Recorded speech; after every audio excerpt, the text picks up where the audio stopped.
You are listening to Society stands. You are listening to Catholic Family Podcast. Greetings, fellow travelers through the liturgical year. This is Lisa Davis with another Feast Day Quick Take. On March 12th, the feast of St. Gregory the Great. When you hear his name, you know there's bound to follow a list of extraordinary feats, don't you? Most of us know that we owe the great music of the Church, Gregorian chant, to his influence. A doctor of the Church, he left us with writings documenting the truths of our faith, stretching back to the very first centuries of Catholicism. He was a great missionary pope, converting huge swaths of the known world. You can't get much more influential than that. But about this title, the Great, not whether St. Gregory deserves it, because of course he does, but do you wonder, like I did, about the title itself? What makes for the distinction, considering there are so many saints we might also think of as great who don't get the title as part of their legacy? Is it an official title conferred by the Church? How many greats are there? And do they come from all different strata of church life, or are they all bigwigs in the hierarchy? I looked it up, and here's what I found.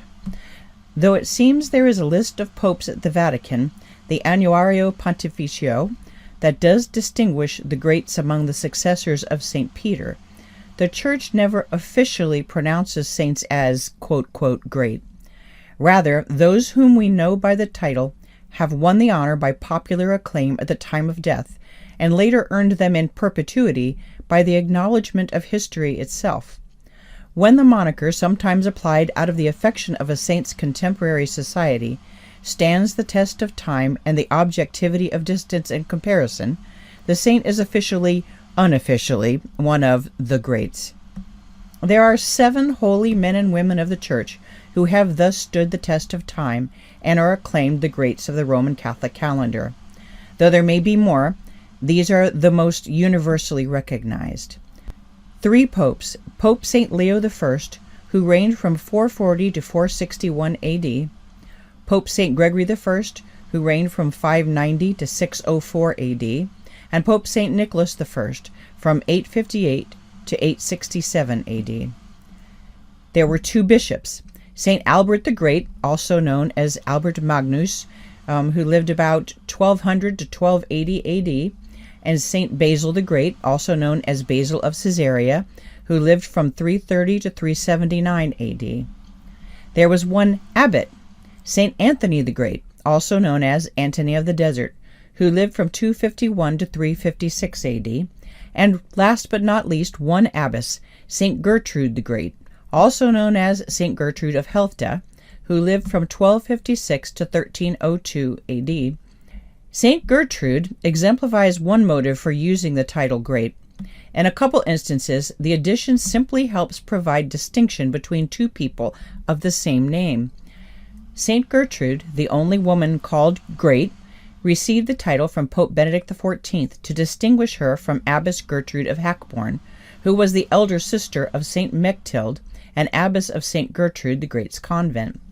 Gertrude of Hackborn, though renowned in her time, left no writings and is not a canonized saint. A good abbess and a holy woman, but the abbess didn't merit the distinctive acknowledgement from the Pope that St. Gertrude the Great did. St. Anthony the Great had a similar problem. Perhaps more commonly known as Anthony of the Desert, he earned several distinguishing titles, chiefly to prevent his being confused with St. Anthony of Padua.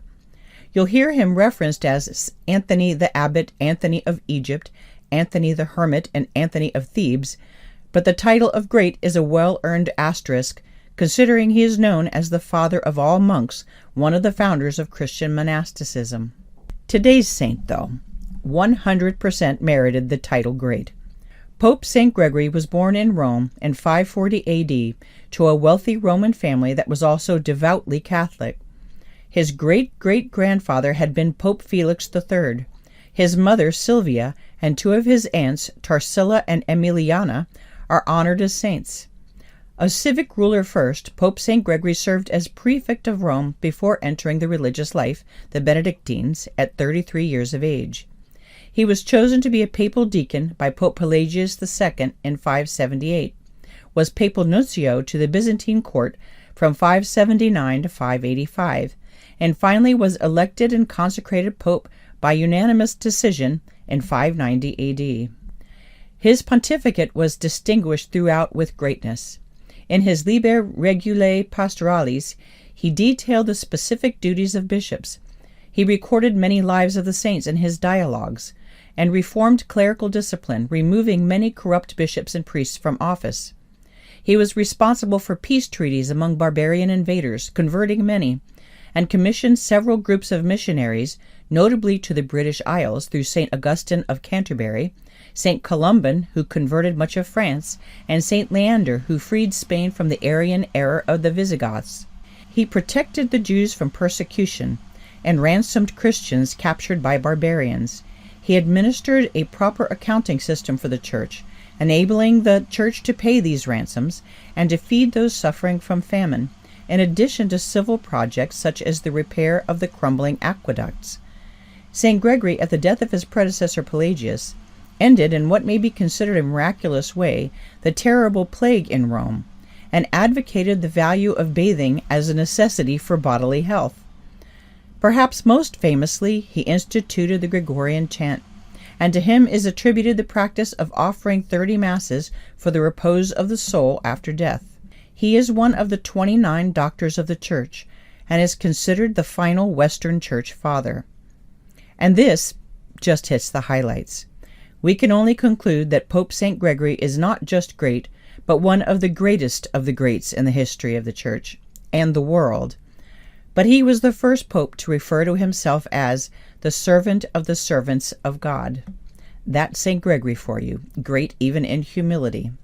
Which brings us back to the concept of greatness. Seeing as all saints in their own ways are by definition great, the question has to be, what was it that made St. Gregory and the rest of these 7 universally acknowledged greats? Popes, bishops, abbot and abbess, how did they stand out in this greatness? Here's what I think. What all saints have in common, but especially the greats, is this, that they were, as G.K. Chesterton liked to call, antidotes, not just of their particular time, but of all future times in the history of the Church. They offered what souls needed in their own age, sometimes even cracking the whip on the Church itself when it needed to be pulled back on track. And then from the beauty of the Gregorian chant to the devotion of the Sacred Heart, to the examples of the guardianship of the Church and the founding of ascetic and communal monasticism, every one of the saints called great made permanent contributions to the individual souls of their time and also to civilization in general. They were a gift to our ancestors and to us. My prayer is that we live to see the next great, and that he or she will be the antidote to the problems of our crazy times, but most especially that they'll lead wandering individual hearts, one by one, back to God. St. Gregory the Great, please intercede for us. This is Lisa, signing off.